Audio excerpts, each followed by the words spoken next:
வச்ச முடிப்பினிலே என்ன சுரு தினம் தவிக்க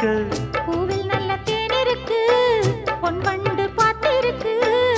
இன்னும் என்ன தாமதமோ மாமனுக்கு சம்மதமோ இப்பவே சொந்தம் கொள்ளவே கொஞ்சம் என் அருகில் வாமா சந்தைக்கு வந்த கிடி சாட சொல்லி பேசுதடி சந்தைக்கு வந்த மச்சான் சாட சொல்லி பேசுவதே முத்தம்மா முத்தம்மா பக்கம் வர வெக்கமா சொல்லவா